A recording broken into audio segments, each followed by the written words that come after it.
प्यारे दोस्तों, एक बार एक कछुआ समुद्री तट पर जा रहा था।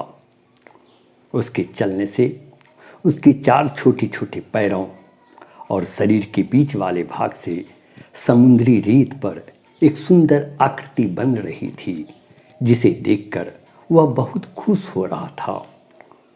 वह थोड़ा आगे बढ़ता और फिर पीछे मुड़ कर देखता। अपने छोटे छोटे पैरों से बनी आकृति को देखकर वह मंत्रमुग्ध हो रहा था, आनंद विभोर हो जा रहा था।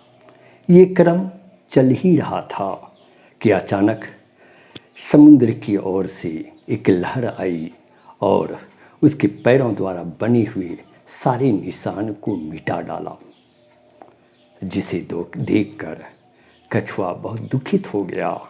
वह दुखित हो रोने लगा और बोला, हे समुद्र देवता, मेरा जन्म, मेरी हौस जब से मैं संभाला हूँ, तुम्हारे आगोश में संभाला हूँ। तूने मेरे माता पिता शिक्षक की भूमिका निभाई है। तूने मेरा मार्गदर्शन किया। तुम्हारी लहरों में अटखेलियाँ कर हम खुशहाल रहे, आनंदित रहे। लेकिन आज तू नाराज क्यों हो गया? तू क्यों मेरा अहित चाह है?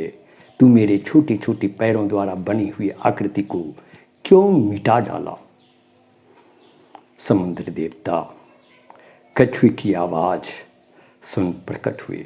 उन्होंने कहा, हे पुत्र, मैं तुम पर नाराज नहीं हूँ और न ही मैं तुम्हारा अहित चाह रहा हूँ। तुम्हारे पैरों के जो निशान बन रहे हैं, उसे देख, उसका पीछा करते हुए एक मछुआरा आ रहा है जो तुझे शीघ्र ही पकड़ लेगा और मार डालेगा। मैं उस मछुआरे से रक्षा करने के लिए तुम्हारे पैरों के बने निशान को मिटा डाला है।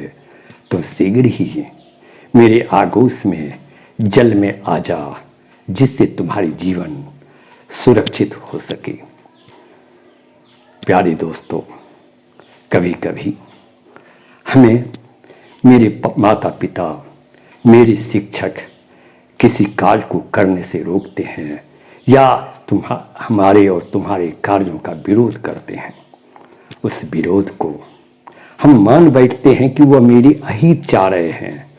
लेकिन दोस्तों, समाज में दो ही रिश्ते ऐसे हैं, माता पिता और शिक्षक का, जो आपका कभी अहित नहीं कर सकते। वह अगर रोकते हैं तो उनका रोकना तुम्हारे जीवन को में एक सफलता देगी, तुम्हें वह मुकाम पर पहुंचाएगी जिसकी चाहत तुम्हें है।